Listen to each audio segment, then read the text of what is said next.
ผู้มีพระภาคเจ้าประดูใน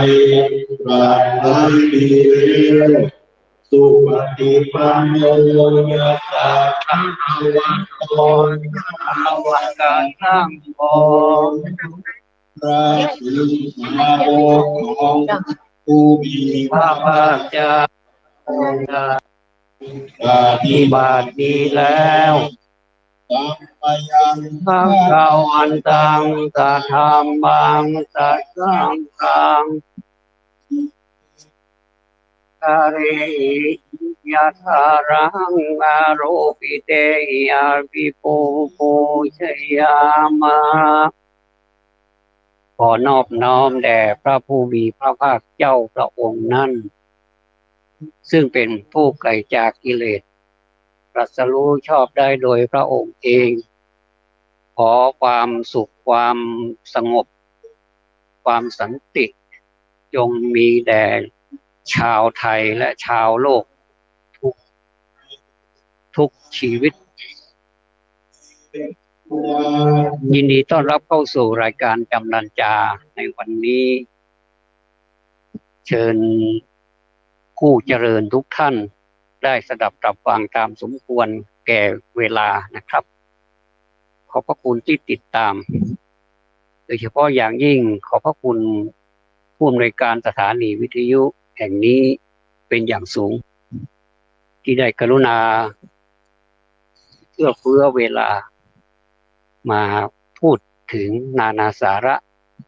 เป็นธรรมะบ้างเป็นสิ่งที่ควรทราบบ้างนะครับ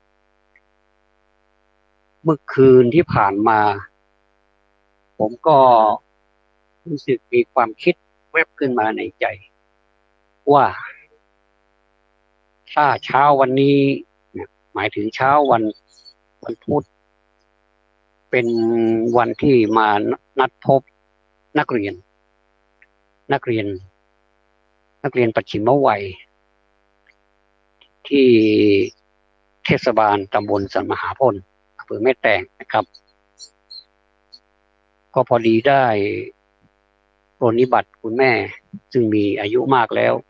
ก็แวบขึ้นมาในใจเลยนะครับว่าเรานวดฝ่าเท้าขออภัยนะครับนวดฝ่าเท้านวดแข้งนวดขาให้คุณแม่ผมก็นึกไปด้วยว่าเมื่อก่อนนี้เมื่อเราตัวเล็กๆนะครับท่านก็ดูแลเราต่อให้ผมนวดอีก100 ปีก็คงไม่เท่าท่านดูแลเราเพียงวันเดียวก็รู้สึกไม่ง่วงเลยผมมีกำลังใจที่จะดูแลท่านนะครับเพราะว่าท่านอายุมากแล้วเช่นเดียวกันครับเมื่อมายืนอยู่เบื้องหน้าพระพักตร์ของพระพุทธเจ้าซึ่งประดิษฐานไว้ณพิธีหรือว่าณโดมของเทศบาลเรากราบไหว้บูชาแล้วก็พลันนึกถึงพระพุทธเจ้าอีกพระพุทธเจ้านี่ท่านมีพระมหากรุณาธิคุณมีพระปัญญาธิคุณมีพระกรุณาธิคุณเป็นล้นพ้นนะครับท่านปรารถนาดีต่อชาวโลกทุกรูปนามไม่ว่าจะเป็นคนไหนอย่างไรหากว่าอยู่ในข่ายที่ท่านจะโปรดได้แล้วท่านก็เสด็จไปทันทีอย่างที่เคยพูดมาแล้วนะครับวันนี้ก็เช่นกันนะครับท่านเหมือนกับเสด็จมาประทับอยู่ณเบื้องหน้าของเราชาวพุทธที่มีอายุมากแล้วซึ่งเราก็ตระหนักดีอยู่แล้วนะครับว่าชีวิตของทุกคนนั้นไม่แน่โดยเฉพาะอย่างยิ่งเขาใช้คำว่าไม้ใกล้ฝั่งไม้ใกล้ฝั่งนี้ก็แสดงว่าจะถูกน้ำเซาะจะถูกหักโค่นเมื่อไหร่เมื่อน้ำเซาะรากมันลอยมันก็ไม่สามารถที่จะดินก็ไม่สามารถที่จะอุ้มรากไว้ได้ก็พัดพาไปตามธรรมชาติของมัน ในเมื่อคิดได้อย่างนี้แล้วนะครับ ผมก็รู้สึกอยากจะมีส่วนร่วมในการที่จะร้องเพลงซึ่งไม่ใช่เพลงลูกทุ่งไม่ใช่เพลงสตริงไม่ใช่เพลงพันนั้นประเภทนั้นนะแต่ความจริงแล้วเป็นคนที่ชอบร้องเพลงมากแต่ว่าเป็นเพลงที่เกี่ยวกับชาวพุทธโดยตรงครับปกติแล้วเราจะ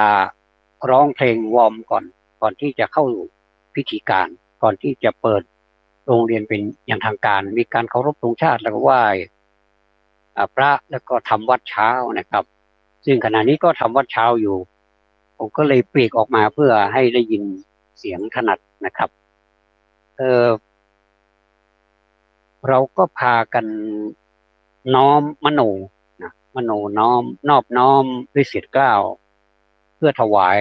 ความเคารพต่อพระรัตนตรัยอย่างที่ว่านะครับพระองค์ท่านมีเหมือนกับเป็นแสงสว่างดวงดวงใหญ่สามารถส่องไปได้ในทั่วทุกทิศทุกทางทุกมิตินะครับทุกคนที่เชื่อนะครับที่เชื่อที่เลื่อมใสพระองค์ท่านนี้ก็ไม่ไม่ได้แบบเรียกว่าปล่อยปล่อยตามความประสงค์ของผู้ที่เลื่อมใสท่านผู้ใดที่เลื่อมใสท่านก็ไปโปรดผู้ใดที่ไม่เลื่อมใสไม่ศรัทธาท่าน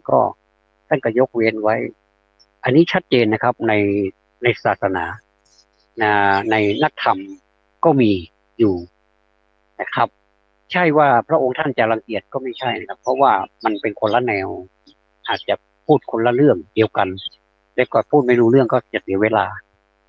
ครับแต่ถึงกันนั้นก็ตามนะครับในสมัยเมื่อพุทธกาลท่านยังทรงพระชนชีพอยู่เนี่ยนะครับมีพระชนอยู่เนี่ยท่านก็เสด็จไปแบบแม้จะเป็นลัทธิอื่นศาสนาอื่นที่ถือว่ายังไม่ใช่ศาสนานะครับเรียกว่าลัทธิดีกว่าเรียกว่าลัทธิแม้แต่คนอื่นเขาก็ยังเรียกพระพุทธเจ้าว่าเป็นลัทธิอยู่เลยนะครับยังไม่ยังไม่เข้าใจว่าเป็นศาสนาแต่ของเรานี่เมื่อครบพระพุทธพระธรรมพระสงฆ์แล้วถือว่าเป็นศาสนาเลยศาสนาเต็มรูปแบบแต่คนสมัยนั้นมีทิฏฐิมานะมากเลยก็ไม่ยอมรับนับถือแต่ครั้นแล้วด้วยด้วยบุพกรรมหรือกรรมที่เกิดมาก่อนปางก่อนชาติก่อนภพก่อนหรืออะไรก็ตามนี่แหละเขาก็ก็เกิดมาในรุ่นที่พระพุทธเจ้าท่านทรงอุบัติขึ้นแล้วในโลกแล้วก็อยู่ลัทธิอื่นด้วยเป็นลัทธิที่แบบหนักไปทางอัตตกิลมัฏฐานุโยคก็คือทรมานตนททำสิ่งที่ทำยากเอาหัวต่างเท้าบ้างนะครับยืนขาเดียวบ้างที่เรียกว่ากระต่ายขาเดียวนั่นแหละแล้วก็ทำอะไรเหยียบบนตะปูบ้างอะไรที่มันทรมานเข้าใจว่าการทรมานนี้จะทำให้มันบรรลุความสำเร็จบรรลุถึงฝั่งอะไรเนี่ยครับมันก็บรรลุเหมือนกันแต่ว่ามันบรรลุไม่หมดไปไม่ถึงเพียงแต่ว่าเป็นบางส่วนบางอย่างที่เขาเข้าใจว่ามันถึงแล้วแค่นั้นเองนะครับแต่ว่าจะให้มันหมดจดรอบบริสุทธิ์รอบเหมือนศาสนาพุทธสอนไว้นั้นไม่มีครับแต่ว่าทำไมลัทธิเหล่านั้นจึงได้มาพบกับพระองค์ก็อย่างที่ว่านะครับคงจะเป็นบุญเก่ากุศลเก่าที่ได้ทำร่วมกันมาแต่ในอดีตนะครับก็มาพบกันเรื่องนี้พระพุทธเจ้าตรัสอยู่บ่อยๆนะครับว่าบุคคลคนนี้ถึงแม้ว่าจะเป็นลัทธิอื่นแต่ว่าตถาคตก็ยังไปโปรดอยู่เพราะว่าท่านมองเห็นนะครับว่าคนคนนี้เนี่ยมีบุญมีวาสนาได้ทำบุญไว้ปางก่อนแต่มาชาตินี้นี่เขาก็มีกรรมเก่าตามมาเหมือนกันเขาไม่เห็นตถาคตแต่ว่าตถาคตเห็นเขาอยากนั้นเลยตถาคตจำเป็นจะต้องไปเพราะว่าตถาคตมีความตั้งใจจะไปโปรดเขาเนี่ย ก็ไปไม่ทำนองเถียงกันนะครับไม่ใช่ทำนองเถียงกันเป็นทำนองที่ว่าค้านกันในทุกกรณีเลยว่างั้นเถอะนะครับถ้าไม่ใช่พระพุทธเจ้านี่คงจะอารมณ์ไม่ดีละคงจะแบบแตกหักไปเลยก็คือไม่เอาละไม่โปรดละอะไรปานนี้อะไรประมาณนี้นะครับแต่ว่าพระพุทธเจ้าของเราไม่นะครับหาเหตุผลมาแล้วก็เอ่พูดให้ฟังเป็นอย่างจนเขาสยบจนเขายอมรับในหลักการนี้พระพุทธเจ้าท่านก็ทรงฉลาดนะครับมีพระปรีชาสามารถก็เทศเทศนาให้ฟังปูพื้นให้ก่อนว่าเป็นอย่างนี้ถ้ายังไม่นั่นท่านก็จะยกตัวอย่างท่านก็จะยกอดีตชาติมาพูดว่าท่านเคยเป็นอะไรที่ไหนเมื่อไรแล้วทำอะไรมาบ้างถึงมาพบเราแต่ท่านเป็นอย่างนี้เพราะกรรมอะไรนะเมื่อพูดเสร็จเรียบร้อยแล้วคนสมัยก่อนนี่เมื่อประกอบด้วยเหตุด้วยผลเขามีปัญญาครับเขาก็มองเห็นแสงสว่างที่ปลายอุโมงค์เขาก็ยอมรับฟังในที่สุดก็ดำเนินจิตไปตามคำสอนของพระพุทธเจ้าท่านก็บรรลุเป็นขั้นต้นก่อนเนี่ยนะครับเป็นขั้นต้นก่อนเป็นเรียกว่าเป็นโสดาเป็นขั้นต้นก่อนบางท่านก็แก่กล้ามากเลยข้ามขั้นไปเลยคือข้ามขั้นบันไดไปเลยก็คือจะเป็นแบบเป็นเป็นสกิทาคาเป็นอนาคาบางท่านก็แบบสุกเลยนะครับสุกกินได้เลยนะเป็นผลไม้กินได้เลยเนี่ยก็สุก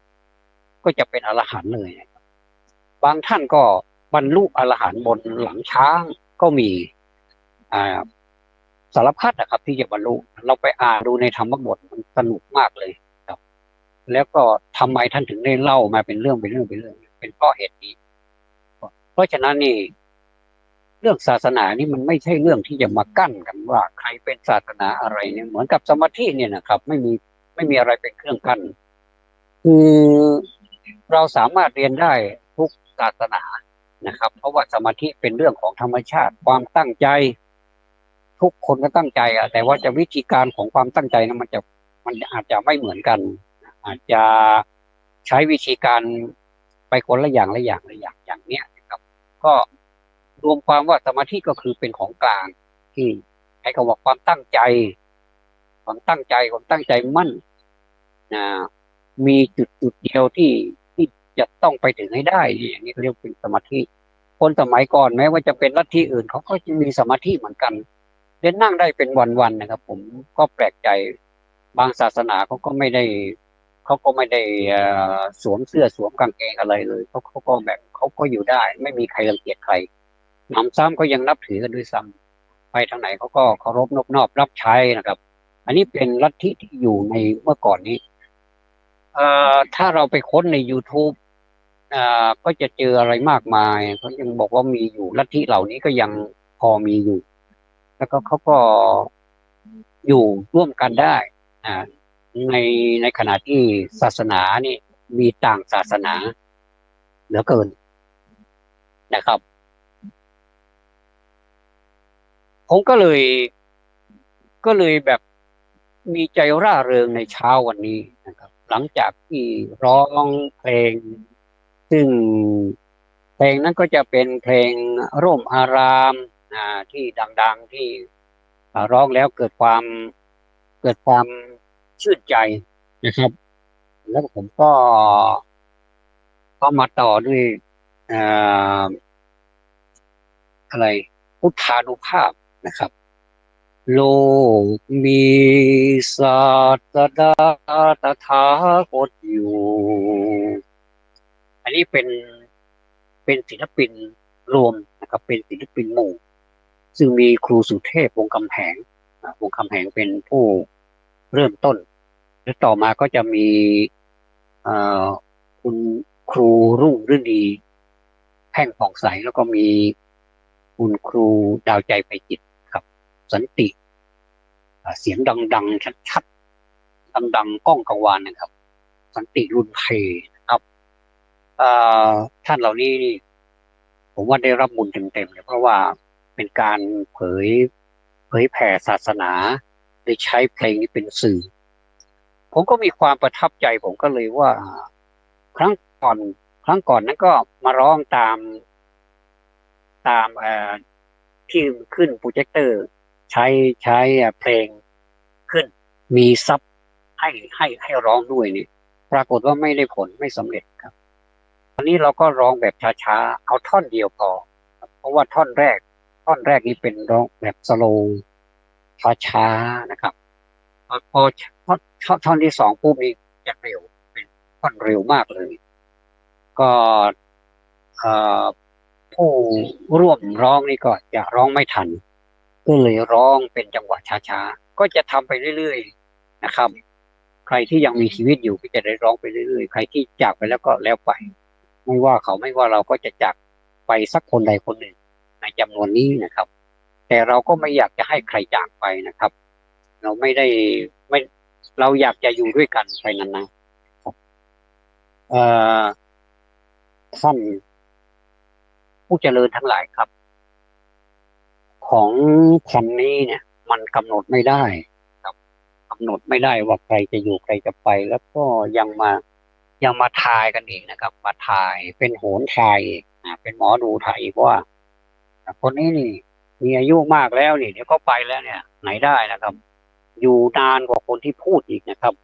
คนที่พูดนี้ยังไม่เท่าไหร่เลยอายุยังไม่กี่ปีเลยนะครับก็ไปเสียแล้ว เพราะฉะนั้นนี่จะว่าหนุ่มหรือว่าจะว่าแก่มันไม่ใช่แล้วนะครับมันก็ไปได้เหมือนกันไปได้ทุกเวลาทุกโอกาสที่มาพูดนี่ไม่ใช่ว่าพูดให้น้อยเนื้อต่ำใจหรือว่าพูดให้อ่อนอกอ่อนใจก็ไม่ใช่เป็นการเป็นการเอ่อเรียกว่าพูดให้ฟังเพื่อเป็นเครื่องระลึกหรือว่าให้มีสติด้วยสัมปชัญญะด้วยนะครับ เพื่อที่เราจะได้ระมัดระวังในสิ่งที่มันล่อแหลมจริงๆแล้วถึงแม้ว่าจะระมัดระวังแค่ไหนไม่ประมาทแค่ไหนก็ตามมันก็ไปเหมือนกันแต่ว่ามันไปมันต่างลักษณะกันนะครับคนที่มีสติสัมปชัญญะเนี่ยเวลาจะไปเนี่ยท่านสังเกตดูนะครับผมนี่ก็อยู่กับคนที่ในวาระสุดท้ายนี่ก็มาหลายคนเหมือนกันส่วนมากเราจะเป็นผู้เฒ่าผู้แก่นะครับคนปานกลางก็มีนะครับ ก็เขาจะไปนี่เอาพูดถึงคนที่ไปดีก่อนคนที่ไปดีเนี่ยนะครับเขาก็จะเก็บจิตเก็บใจเขาได้โดยเฉพาะอย่างยิ่งอ่ะความสงบเนี่ยเป็นสิ่งสำคัญมากเลยก่อนที่คนจะจากเราไปเนี่ยนะครับบางคนร้องห่มร้องไห้ฟูมฟายน้ำตาน้ำหูน้ำตาคือถ้าเขาพูดได้เขาก็จะพูดว่ารำคาญนะครับในช่วงนั้นเป็นช่วงที่เขากำลังระลึกถึงอะไรสักอย่างที่เขาเคยทำในอดีตครับส่วนมากแล้วก็คนที่ชอบสงบแล้วก็ไปแบบสบายๆนี่เป็นคนที่ทำดีถึงแม้ว่าจะมีข้อบกพร่องบ้างก็ไม่มากเป็นคนที่มีส่วนดีมากถ้านับเป็นเปอร์เซ็นต์แล้วก็70-80%ทำดีก็ถือว่าดีก็ไปดีมากเลยนะครับไปดีมากเลยแล้วก็เหมือนกับคนที่หลับแล้วก็ไปเลยนะครับแล้วก็ก่อนที่บางคนว่าก่อนที่จะจากไปเนี่ยก็ยังพูดได้ซ้ำนะพูดอย่างนั้นอย่างนี้ฝากฝังไว้นะครับเขาก็ไปเลยหลับตาแล้วก็ไปเลยไปซะดื้อๆอย่างนั้นเลยครับอันนี้ถือว่าไม่ทุรนทุราย แต่ว่าในรายของคนที่ทุรนทุรายอันนี้นี่น่าคิดทำไมเขาทุรนทุรายทำไมไม่เหมือนกับคนที่พูดมาสักครู่นี้ว่าทำไมเขาไม่หลับตาแล้วก็ไปเลยจะเป็นไปได้ยังไงครับเพราะว่ากรรมมันต่างกันครับแล้วก็ทำกรรมต่างกรรมต่างวาระแล้วก็เป็นสิ่งที่ไม่ค่อยดีเท่าไหร่ถ้านับเป็นเปอร์เซ็นต์แล้วก็จะประมาณ30-40%เท่านั้นเองอันนี้แหละครับคือการประมาทอันนี้แหละที่เราจะมาพูดกันในประเด็นที่ว่าอย่าประมาทถ้าเราคิดว่าเรามาหวนคิดดูนะครับว่าชีวิตเรามาถึง ที่นี่แล้วเนี่ย ถึงจุดนี้แล้วมายืนอยู่ตรงนี้ได้อย่างไรเนี่ยแล้วก็เราผ่านร้อนผ่านหนาวมามากแล้วก็ผ่านความตายมาทุกคืนเลยนะความจริงนี่คนเราผ่านความตายมาทุกคืนแล้วเพราะว่าในขณะที่เราหลับเนี่ยเราจะไม่รู้เลยว่าเราไปไหนบ้างบางทีเขาเรียกว่าอาทิสมานกายก็คือกายทิพย์ของเราเนี่ยนะครับมันจะไปเที่ยวมันจะเหาะเหินเดินอากาศได้มันจะขับรถบนอากาศได้มันแล้วแต่มันจะไปมันเขาเรียกว่าเป็นปาฏิหาริย์ของกายทิพย์อาทิสมานกายเนี่ยมันจะออกจากร่างทุกคนเนี่ยที่ฝันเนี่ยฝันไปโน่นไปนี่ทำมานั่นทำมานี่เนี่ยมันไม่ใช่ความจริงสักอย่างแต่กายที่มันไปเจอมาแล้วเนี่ยครับแล้วเราก็บางทีเราก็ถ้าฝันเข้าท่าหน่อยฝันแล้วมันเกิดความรู้สึกปลื้มใจเกิดอย่างสมมติว่าฝันได้เงินล้านอย่างเนี้ยนะขนเงินนี่ไม่รู้จักเหนื่อยเลยนะโอ้โหขนใส่กระเป๋าขนใส่กระเป๋า1 ล้านบาทเนี่ยนะมันเยอะเหลือเกินเนี่ยสำหรับเราเนี่ยนะสำหรับคนที่รวยแล้วเป็นเศรษฐีแล้วคงจะ1 ล้านบาทนี่คงจะไม่ค่อยเท่าไหร่อ๋ออย่างผมนี่100,000 บาทนี่ก็โอ้โหเยอะแล้วนะถ้าล้านนี่ก็อืมถ้าเป็นโรคหัวใจแล้วก็อย่างว่าต้อง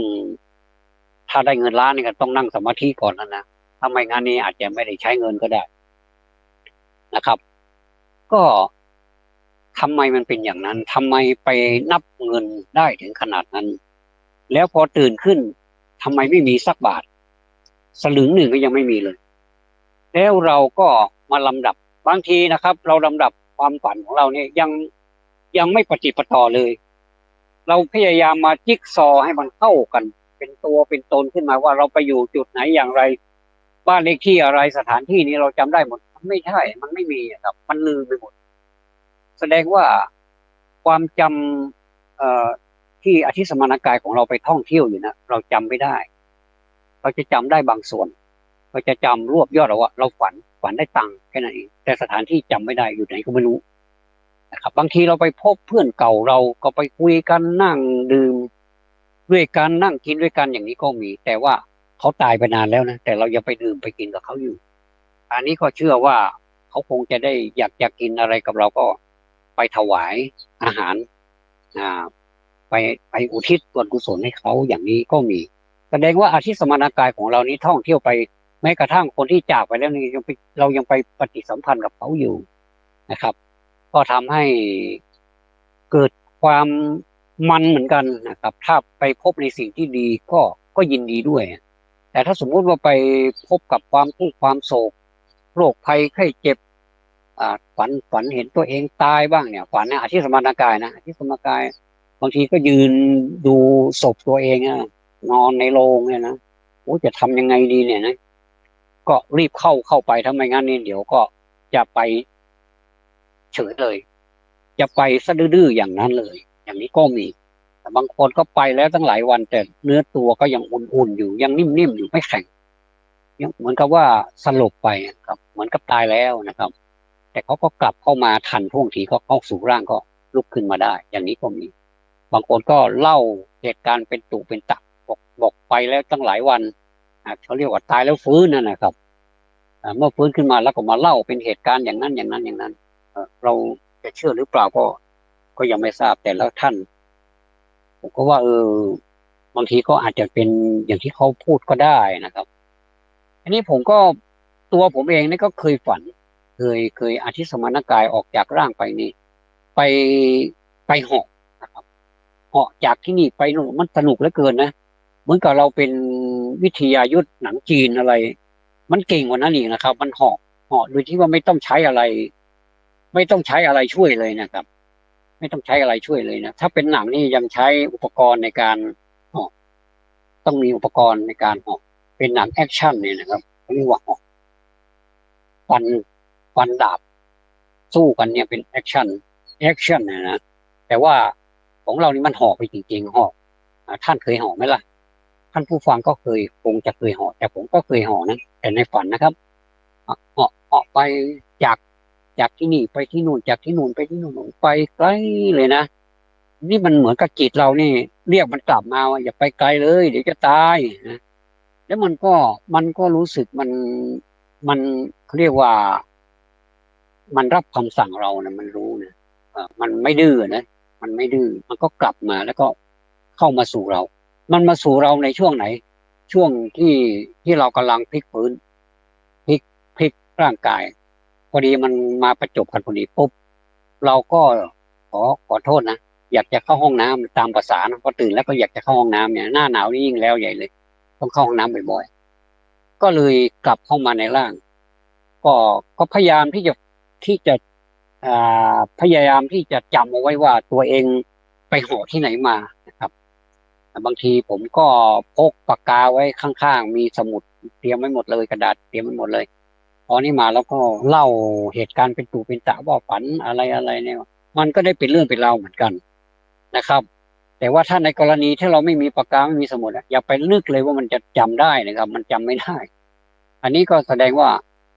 จิตใจของเรานี่มันก็มีอิทธิฤทธิ์มันก็มีอิทธิฤทธิ์ของมันอยู่ในตัวเหมือนกันเพราะว่าจิตใจเนี่ยมันสามารถที่จะไปที่ไหนที่ไหนอ่าก็ได้นะครับมันมันเป็นเรื่องแปลกนะครับอันนี้ก็มาเล่าสู่กันฟังเรื่องฝันนี่มีเยอะแยะมีนานาประการนะครับอ่าก็เมื่อร้องเพลงพุทธานุภาพแล้วเนี่ยนะครับมีความรู้สึกว่าผู้ผู้ที่กำลังร้องใหม่เนี่ยนะครับเออส่วนใหญ่เขาเขาก็แบบยังไงอ่ะถึงแม้ว่าจะมีอายุแล้วก็ร้องตามแล้วก็จะร้องช้าๆบอกว่าสักวันหนึ่งเราก็จะเป็นมันเพลงนี้มันมีความหมายเพราะว่าเป็นการเล่าเรื่องของพระพุทธเจ้าโดยตรงไม่ใช่เรื่องที่แต่งขึ้นมาเรียกว่ามโนขึ้นมาแล้วก็มาเขียนเป็นเพลงนี่ไม่ใช่อันนี้เป็นเรื่องของเรื่องเขาเรียกว่าเหมือนกับเอาเรื่องราวของพระพุทธเจ้ามาเล่าเป็นเพลงเป็นเพลงแล้วก็เอามาเล่าแล้วก็ทำให้เกิดภาพเห็นว่าพระพุทธเจ้าเป็นยังไงอ่าแม้ว่าจะเล่าไม่หมดเป็นบางตอนพระพุทธเจ้าเป็นศาสดาเอกของโลกนี้ได้อย่างไรท่านท่านแม้ท่านจะเป็นจักรพรรดิเป็นอะไรที่ว่าสามารถชนะไปได้ทั้งปวงเนี่ยทุกประเทศนี้ต้องมาสวามิภักดิ์ให้เนี่ยนะครับไม่เลยนะครับท่านก็ไม่รับสักอย่างหนำซ้ำท่านก็ไม่เชื่อฟังพระบิดาด้วยพระราชบิดาครับก็คือต่างความคิดกันเลยพระราชบิดานี่จะประเคนให้หมดเลยว่าลูกอยากจะได้อะไรเนี่ยก็ให้หมดเลยนะยกทรัพย์สมบัติให้ยกประเทศให้ปกครองต่อมาเลยต่อไปเลยเนี่ยแต่เจ้าชายโนเลยโนตรงนี้ไม่ยอมรับถึงแม้ว่าจะขัดใจพระราชบิดาหน่อยก็ยอมอันนี้เบื้องต้นแล้วนะเบื้องต้นนี้ก็คือขัดใจพระราชบิดาต่อมาก็ถ้าเราจะพูดว่าทิ้งมันก็ใช่ทิ้งพระมเหสีแล้วก็ทิ้งลูกน้อยๆราชบุตรน้อยๆที่เพิ่งประสูติหรือว่าเกิดใหม่ๆนะครับท่านก็ไปอันนี้นี่มีใครที่ไหนในโลกทำได้บ้างเนี่ยนอกจากจะทำอย่างนี้ไม่ได้แล้วก็จะกอบโกยเอาอีกกอบโกยแบบเหมือนกับตัวเองไม่ตายอย่างนั้นอันนี้บางทีมันก็เป็นคำแรงๆไปนะครับก็ขออภัยผมไม่ได้พูดว่าให้ใครนะก็เป็นการเตือนสติแรงไปหน่อยแค่นั้นเองนะครับแล้วก็มาเนื้อหาสาระของเพลงพุทธานุภาพเนี่ยใครเป็นคนแต่งนะผมก็ไม่ได้ไปดูช่างสุดยอดเหลือเกินแล้วก็มีอีกหลายๆเพลงอ่เช่นเพลงพระพุทธเจ้ามหาศาสดาโลกเนี่ยนะศาสดาโลกนะมหาศาสดมหาไปว่ายิ่งใหญ่ศาสดาก็เป็นศาสดาผู้ยิ่งใหญ่ของโลกนะครับอันนี้ก็มีเนื้อหาสาระอันนี้นี่ยิ่งเจาะเข้าไปลึกอีกนะครับว่าพระพุทธเจ้าเจ้าชายสิทธัตถะนี่หลังจากที่บวชแล้วเนี่ยไปพบอะไรต่อมีอะไรอีกมากมายเลยเป็นการทดสอบเบื้องต้นนะครับแบบทดสอบแบบนี้เอาตายเลยนะมันไม่ใช่ว่าทดสอบธรรมดานะคือเอาชีวิตเป็นเดิมพันเลยว่างั้นเถอะแต่ก็ไม่ย่นย่อพระพุทธเจ้าของเราไม่ย่นย่อก็มาเขาเรียกว่าพอนึกถึงคำว่าไม่ย่นย่อไม่ย่อท้อนี่ก็นึกถึงคำเจ้าพระคุณสมเด็จพระญาณวชิโรดมหลวงพ่อวิริยังสิรินทโรเนี่ยนะครับ ท่านสอนในหลักการนะท่านสอนเอาไว้อย่าย่นย่อต้องมีความอดทนต้องมีความอดทนมันมีอุปสรรคแน่นอนเลยคนเราคิดจะทำอะไรนี่มีอุปสรรคแน่นอนเลยนะไม่ว่าจะเป็นตัวเราเองเป็นอุปสรรคบางทีตัวเราเนี่ยพร้อมพร้อมทั้งร่างกายนะแต่จิตใจไม่พร้อมอีกมันไม่ไปก็ไปไม่ได้ไปก็ไปไม่ถึงฝั่งบางทีจิตใจพร้อมแต่ว่าร่างกายไม่พร้อมอีกไปด้วยกันไม่ได้มันต้องร่างกายแข็งแรงไม่ถึงกับบึกบืนหรอกขอให้แข็งแรงกินข้าวได้นอนหลับมีสุขภาพร่างกายสมบูรณ์แข็งแรงพอสมควรก็ได้นะครับแต่ถ้ามากก็ยิ่งดีมากที่สุดยิ่งดีใหญ่เลยนะครับแล้วก็จิตใจก็ต้องแข็งแกร่งด้วยอย่างพระพุทธเจ้าของเรานี่แข็งแกร่งให้เราเห็นครับเอ่อผมก็เลยมาเชิญชวนท่านแข็งแกร่งด้วยกันเถอะเพราะว่าประเทศของเราในขณะนี้มีหลายฝ่ายนะครับหลายฝ่ายเหลือเกินที่ยุให้แตกสามัคคีกันเนี่ยนะเรียกว่าแตกสามัคคีกันคนหนึ่งจะทำประโยชน์คนหนึ่งฉุดเอาไว้ที่ว่าฉุดนี้ก็ไม่ใช่อะไรหรอกเป็นเกมอะไรสักอย่างที่เรียกว่าเป็นเกมแก้กันเพราะว่าอะไรเป็นสาเหตุครับความอิจฉาริษยาบ้างล่ะความโลภบ้างล่ะหรืออะไรที่มันเป็นที่ที่มันทำให้คู่ต่อสู้นี่พ่ายแพ้ไปเนี่ยทำได้หมดนะแล้วก็เอาตัวประชาชนนี่เป็นตัวประกันอันนี้ก็ลำบากเหมือนกันนะผมว่าเราจะทำยังไงดีเพราะว่าอ่าข่าวที่มันไม่จริงเนี่ยข่าวปลอมเนี่ยมันมีเยอะเกินไม่ว่าจะออกมาในลักษณะไหนสำนักไหนก็ตามเนี่ยเราก็จะไปเชื่อเลยนี่ไม่ได้อยู่ในหลักการที่ว่าพุทธเจ้าท่านสอนไว้แม้แต่ตถาคตท่านก็อย่าไปเชื่อนะแม้แต่ครูของเราก็ยังไม่เชื่อเลยอะไรก็ตามข่าวสารอะไรต่างๆเลยอย่าไปเชื่อจนกว่าเราจะประสบด้วยตนเองเนี่ยถึงจะเชื่อที่เรียกว่าเป็นเรียกว่าพระพุทธเจ้าตรัสเองเลยครับที่ผมยกเรื่องนี้มาพูดนี่ก็ไม่ใช่ไปยุให้แตกสามัคคีกันก็ไม่ใช่นะครับเพียงแต่ว่าอยากจะเตือนสติพวกเรานี่หมายถึงคนไทยทุกคนเนี่ยนะครับว่าอะไรก็ตามที่ทำให้ประชาชนมีความสุขเนี่ยผมว่าทำไปเถอะนะครับถ้าทำให้ประชาชนมีความทุกข์เนี่ยผมว่าอย่าไปทำเลยเพราะว่าประชาชนเป็นเจ้าของประเทศประชาชนพลเมืองนี่มีเป็นทรัพยากรของมนุษย์ที่ว่าพวกเราเนี่ยนะอ่าทุกคนเนี่ยไม่ว่าท่านไม่ว่าผมเนี่ยว่าเป็นพลเมืองพละแปลว่ากำลังเมืองเมืองก็คือเมืองเมืองก็คือประเทศพูดภาพกว้างๆก็คือประเทศไทยของเราเนี่ยไทยแลนด์เนี่ยนะครับสยามเนี่ยนะหรือว่าแซมนะก็คือเป็นดินแดนของเราไม่ว่าบ้านเมืองอำเภอไหนจังหวัดไหนเป็นของเราหมดเลยเป็นของทุกคนไม่ใช่ว่าจังหวัดเชียงใหม่เป็นของคนจังหวัดเชียงใหม่อย่างเดียวไม่ใช่แม่แตงเป็นของคนแม่แตงคนอื่นจะมายุ่งไม่ได้ไม่ใช่ทุกคนเป็นเจ้าของเหมือนกันเลยไม่ใช่ว่าผมอยากจะสกปรกผมก็เดินทางขึ้นไปชัยปราการไปฝางผมก็ไปสกปรกที่นั่นพอสกปรกเสร็จแล้วผมก็กลับมาลงมาแม่แตงบ้านแม่แตงผมนี่ใครจะแตะต้องไม่ได้จะต้องสะอาดตลอดเนี่ยไม่ใช่แล้วเพราะฉะนั้นนี่ไม่ว่าจะเป็นแม่แตงชัยปราการฝางแม่อายหรือว่าอำเภออะไรจังหวัดอะไรก็ตามในประเทศไทยของเราเนี่ยมันจะต้องสะอาดเหมือนกันหมดสิทธิหน้าที่ของพลเมืองจะต้องเหมือนกันความมีมนุษยธรรมหรือว่าการได้รับการดูแลจากผู้ปกครองของเราก็ต้องเสมอกันอย่างนี้เขาเรียกว่าเราอยู่ด้วยกันด้วยความสงบเพราะฉะนั้นนะครับการที่ใครจะทำอะไรนี่ก็ดึงกันไว้นะดึงกันไปดึงกันมาแล้วก็ถ้าดึงกันไว้แล้วก็กลายเป็นความไม่สำเร็จอันนี้ก็ผู้ที่เสียใจมากที่สุดผู้ที่พลาดโอกาสมากที่สุดก็คือประชาชนนะครับประชาชนพลเมืองของเรานี่แหละนะเป็นผู้พลาดโอกาส แต่เป็นชัยชนะของอีกฝ่ายหนึ่งซึ่งฝ่ายนั้นอาจจะผมก็ไม่ได้หมายถึงใครนะครับไม่ได้หมายถึงใครฝ่ายหนึ่งเนี่ยเราตั้งกันขึ้นมาว่าเป็นฝ่ายไหนแค่นั้นเองนะเป็นสมมุติกันขึ้นมาว่าฝ่ายนี้คือฝ่ายนี้นะก็ในเมื่อฝ่ายนี้ชนะก็จะโอ้โหรู้สึก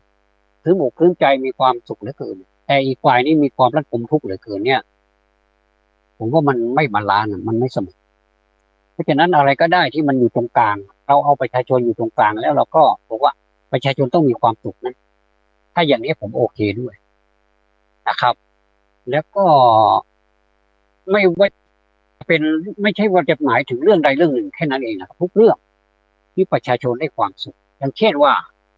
รัฐบาลอยากจะสร้างเอ่สนามสมมุตินะไม่ต้องรัฐบาลหรอกเอาแค่เอ่อในในพื้นที่ท้องถิ่นแต่ละท้องถิ่นแค่นั้นเองเทศบาลอบตอย่างเงี้ยนะอยากจะจะสร้างสนามที่มันเป็นที่สำหรับบริหารปอดเป็นสนามที่พร้อมไปด้วยอ่าดอกไม้อะไรร่มรื่นมีอะไรที่น่าดูแล้วก็น่าจะไปออกกำลังกายเนี่ยนะแต่ว่าสมมุตินะครับอันนี้สมมุติเจ้าของที่เขาไม่โอเคเขาเขาเขาไม่ให้เนี่ยสมมุติอย่างนี้พอดีก็ถ้าจะเวรคืนก็เวรคืนก็แพงเลยอย่างเงี้ยนะก็สู้ไม่ได้เพราะว่าเราก็ต้องมีแบบมัธยัสถ์ให้มันพอสมควรอย่างเงี้ยไม่ใช่ว่าโหอันนี้ได้ทีแล้วก็โหขี่แพะไล่เลยอย่างเงี้ยนะคือเอาแพงซะยิบคืออย่างนี้มันก็ไม่ไหวมันก็เลยค้างตึงอยู่ตรงนั้นแหละที่ว่านี่หมายความว่าสมมติว่าสถานที่ราชการเนี่ยมันไปคาบเกี่ยวกับสถานที่เอกชนสมมุตินะครับอันนี้เป็นเรื่องสมมุตินะครับก็อยากจะได้ผืนนั้นให้มันเป็นผืนเดียวกันเนี่ยแล้วก็จะขอเวรคืนเขาก็ไม่ให้นะให้ก็ให้ราคาแพงเนี่ยก็ถกกันไปถกกันมากันเลยไม่ได้ก็เลยยกเลิกเอาไปสร้างอีกที่หนึ่งซึ่งไม่ใช่ที่ของเรางบงบประมาณตัวนี้อาจจะไปสร้างอีกที่หนึ่งประชาชนเดือดร้อนนะครับแทนที่จะได้ที่นี้แล้วมันอยู่ใกล้อยู่ในชุมชนด้วยเนี่ยยกตัวอย่างนี้นะครับใหญ่โตกว่ากว่านั้นมาอีกก็คือเขาเรียกว่าเมกะโปรเจกต์นะครับพูดไม่ชัดก็ขออภัยด้วยนะครับเป็นเป็นเขาเรียกว่าเป็นโครงการใหญ่ๆซึ่งมันเป็นสาธารณูปโภคเป็นความสะดวกอย่างเช่นการไปมาหาสู่กันการติดต่อสื่อสารอะไรประมาณนี้เอ่อการขนส่งมวลชนเนี่ยนะโอ้ขนส่งมวลชนนี่ถ้าอย่างนี้นี่มองเห็นภาพเลยในจังหวัดเชียงใหม่นี่ขนส่งมวลชนนี่ไม่ประสบความสำเร็จเลยนะครับนี่จะว่ากันไปตามตรงเลยแล้วก็ไม่ว่าหนังสือพิมพ์อะไรคนพูดเขาก็พูดไปในทางเดียวกันบอกว่าทำไมมันเป็นอย่างนี้เอ่อแล้วเราจะมาพูดว่าเราเป็นมหานครแห่งที่สองได้อย่างในมหานครนี่กรุงเทพนี้เขาเพียบพร้อมนะครับเพียบพร้อมไปด้วยการขนส่งมวลชนนี่คุณเดินออกไปปากซอยนี่คุณจะไปรถสายไหนเมื่อไหร่เวลาไหนรถแท็กซี่ก็มีรถส่วนบุคคลท่านเหมาไปก็ได้แท็กซี่มิเตอร์อีกต่างหากขึ้นไปก็คิดแล้ว30 บาทนอกนั้นก็คิดตามกิโลไปอย่างเงี้ยแล้วก็มีอะไรอีกเยอะแยะไปหมดเลย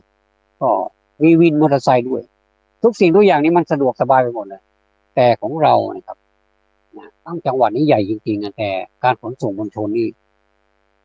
ไม่ได้เลยนะครับไม่ผ่านเลยอย่างนี้เป็นต้นความไม่สะดวกก็เกิดขึ้นกับประชาชนเวลาจะไปไหนมาไหนก็กระเบียดกระเสียนแล้วเนี่ยนะครับ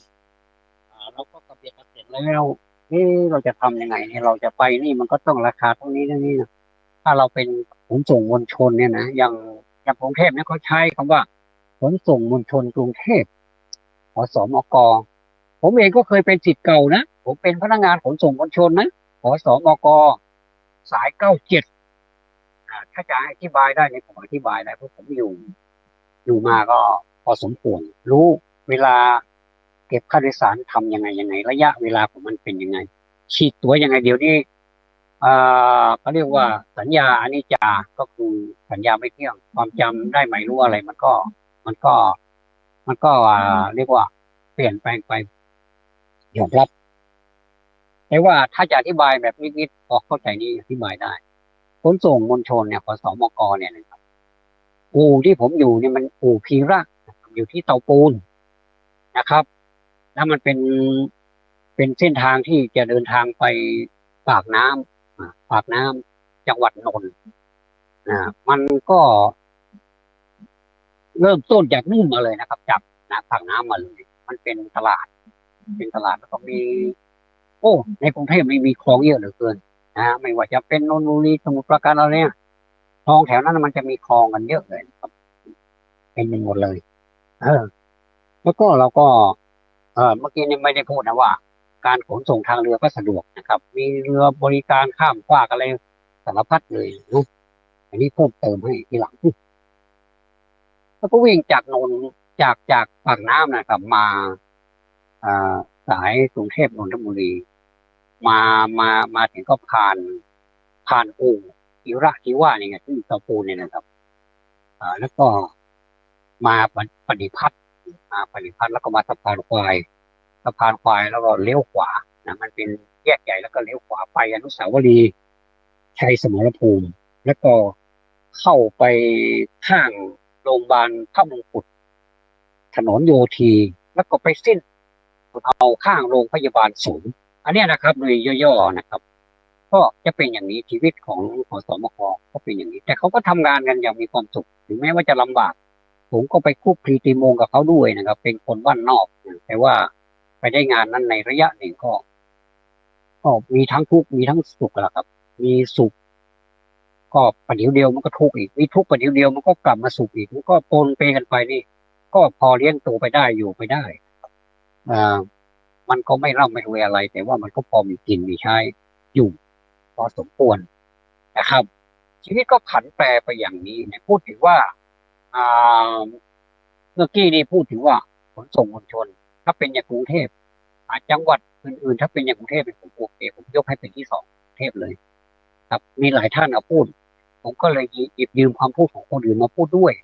นะครับไม่บอกแล้วครับว่าใครพูดนะครับแต่ตอนนี้ผมพูดผมจริงๆพูดนะครับเอาอย่างนี้ก็แล้วกันนะครับอะไรก็ตามที่มันเป็นประโยชน์แต่มวลชนว่าถ้าเราทำได้เนี่ยมันจะมีความภูมิใจรุ่นลูกรุ่นหลานรุ่นอะไรที่ต่อสายเลือดเราไปอีกแม้ว่าเราจะไม่มีสายเลือดแต่มันก็มีญาติพี่น้องเราอยู่ไม่ใช่ญาติพี่น้องเราก็เป็นเพื่อนร่วมประเทศชาติของเรานี่อยู่เขาก็จะสืบสานไปเรื่อยๆท่านลองนึกดูนะวันนี้ผมพูดเป็นปกิณกะนะผสมธรรมะหน่อยๆท่านลองนึกคนดูนะว่าวัฒนธรรมเนี่ยนะถ้าคนเมื่อก่อนนี้ไม่สร้างสรรค์เอาไว้เนี่ยผมว่ามันจะได้รับจะมีไหมเนี่ยผมว่ามันจะมีไหมถามนะคนก็บอกว่ามันก็คงไม่มีนะผมว่าไม่มีเลยดีกว่ามันจะไม่มีนะแต่คนเมื่อก่อนนี้ฉลาดเหลือเกินนะที่จะนำสิ่งดีๆเหล่านี้นะเอามอบเป็นมรดกถึงแม้ว่าเขาจะไม่มีทรัพย์สมบัติอะไรให้เนี่ยแต่เขาจะมอบมรดกนี่เป็นวัฒนธรรมอันนั้นหน่อยอันนี้หน่อยวัฒนธรรมก็เป็นวัฒนธรรมกันไม่วัฒนธรรมการกินวัฒนธรรมการนุ่งห่มการวัฒนธรรมอาศัยวัฒนธรรมการสร้างบ้านแปลงเมืองวัฒนธรรมการติดต่อสื่อสารสอนให้ลูกให้หลานเป็นคนอ่อนน้อมถ่อมตนเป็นคนที่มีเหตุผลผู้ใหญ่ก็อย่าไปรังแกเด็กเด็กก็อย่าไปอ่าเรียกว่าจะไปดื้อต่อผู้ใหญ่ต่างคนก็ต่างมีเหตุผลผู้ใหญ่มีเหตุผลพูดให้ฟังเด็กเขาก็อยากจะมีเหตุผลบ้างเขาเป็นเด็กเขาอยากจะรู้ก็ต้องอธิบายเหตุผลให้เขาฟังไม่ใช่ว่าเออ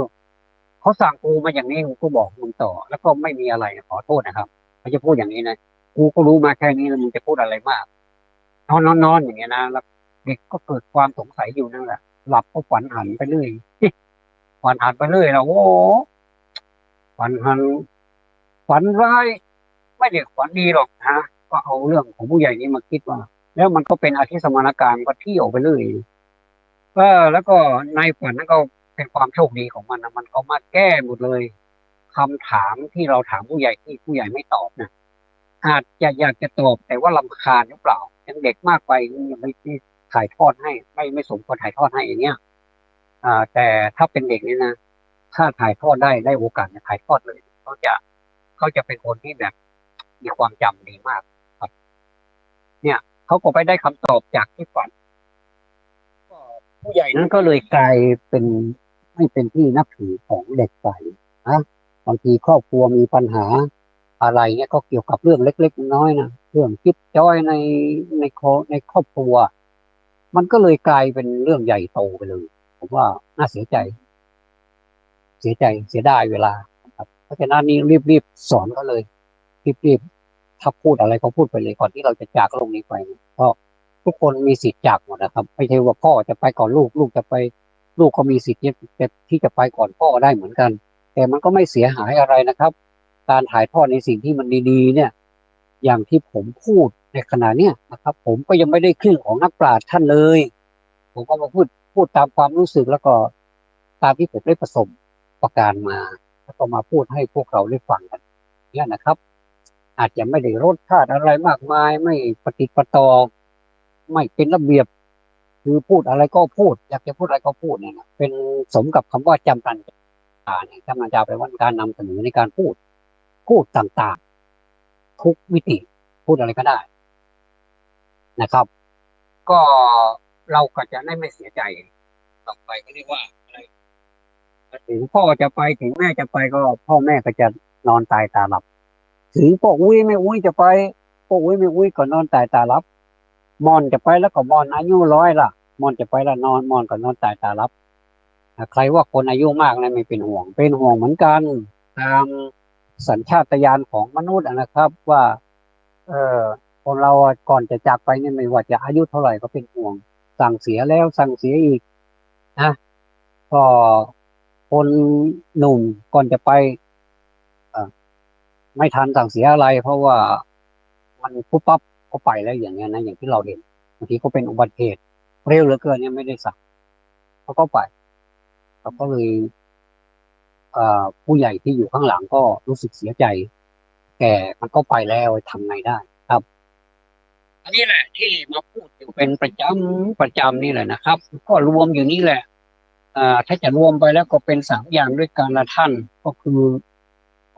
สามัญลักษณะ3 อย่างก็คือความไม่เที่ยงเป็นความเป็นทุกข์แล้วก็เป็นอนัตตาเป็นของไม่ใช่ตัวเราไม่ใช่ตนไม่ใช่สมบัติเราไม่ใช่ตัวเราแม้กระทั่งเรายังไม่ใช่เราเลยแต่ว่าท่านก็ให้ยึดถือธรรมะพระเจ้าเป็นอย่างไปเอาใช้ก็ให้ใช้ให้ถูกที่ถูกทางปิดฝาก็ต้องปิดฝาให้มันถูกถูกฝาก็คือใช้ให้มันถูกการถูกบุคคลถูกเวลาถูกสถานที่เนี่ยซึ่งก็มีอยู่แล้วเป็นหมวดนะครับเราก็ไปศึกษาความรู้ได้เพิ่มเติมมีความรู้มากมายนะครับอ่าเอาแค่หนังสือเล่มเล่มแรกนว่าโกวาดก็โอ้แล้วก็ศึกษาดูสมัยก่อนนี้ท่องเลยท่องให้จำขึ้นใจเลยท่องให้จบเล่มแล้วก็ไปสอบได้จริงๆนะครับสอบความจำแล้วก็สอบความเข้าใจด้วยสามารถอธิบายเป็นหลักการได้ขึ้นหัวได้ลงท้ายได้อย่างงดงามเนี่ยอันเนี้ยเขาก็เรียกว่าเราก็มีความรู้กันอยู่แล้วให้ความรู้นี้เป็นประโยชน์นะคนที่สอบได้มาแล้วเนี่ยนะครับถ้าเป็นพระเป็นภิกษุสามเณรเนี่ยก็สอบนักธรรมเป็นนักธรรมนอทอถ้าเป็นนะคฤหัสถ์นะครับเป็นนักเรียนนักศึกษาคฤหัสถ์ทั่วไปสอบปริญญาวัตรเป็นเป็นพศเป็นธรรมศึกษา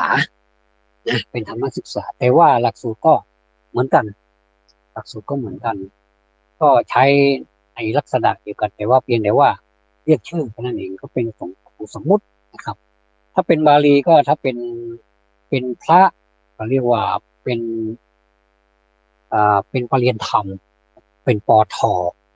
ปอทนี่ปอปลาแล้วก็ทอทงนะครับจุดปอทนั่นปอทนี่1 2จนถึงปอท 9นะครับประโยคปอท 9ปรริยนธรรม9ประโยคแล้วก็มีวงเล็บไปหน่อยว่าถ้าตั้งปรริญญา7ขึ้นไปก็จะเป็นปรริญญาเอกนะครับปรริญญา7 8 9เป็นปรริญญาเอกถ้า9นี่สูงสุดแล้วไม่มีปรริญญา10นะครับแต่ว่าถ้าเป็นบสนี่เป็นบาลีศึกษา ก็จะมีก็หลักสูตรเดียวกันเลยแปลก็แปลเหมือนกันเลยไม่ผิดเพี้ยนแต่ว่าเวลาสอบแล้วเข้าสนามสอบข้อสอบมันออกมาในลักษณะเดียวกันก็ยากง่ายพอกันเลยก็มีอยู่แล้วนะครับบสในประเทศไทยของเรานี่ก็มีอยู่หลายท่านซึ่งเราก็ต้องอนุโมทนาย้อนหลังด้วยขออนุโมทนาบุญด้วยนะเราก็จะได้บุญด้วยนะครับเอาละได้เวลาที่เราจะจากกันเพียงเท่านี้ก่อนคำไหนที่ผมพูดไปแล้วเนี่ยมันท่านไม่สบไม่สบกับอารมณ์ก็ขอให้ท่านได้โปรดสิไปด้วยนะผมก็พยายามที่จะให้คำพูดที่มันแบบให้เข้าใจง่ายภาษาชาวบ้านต้องมีเข้ามาปนหน่อยๆนะครับก็ด้วยความปรารถนาดีอย่างยิ่งนะครับที่จะนำสิ่งเหล่านี้มาเผยแพร่หรือว่าเผยแพร่ให้พวกเราได้ฟังกันผมคิดว่าหวังเป็นอย่างยิ่งว่าคงจะเป็นประโยชน์แก่ท่านตามที่ผมได้ถ่ายทอดมานี้นะครับขอบพระคุณสำหรับการติดตามรับฟังขอบพระคุณมากครับขอความสุขความสวัสดีจงมีแด่ท่านผู้ฟังทุกท่านธรรมะสวัสดีครับ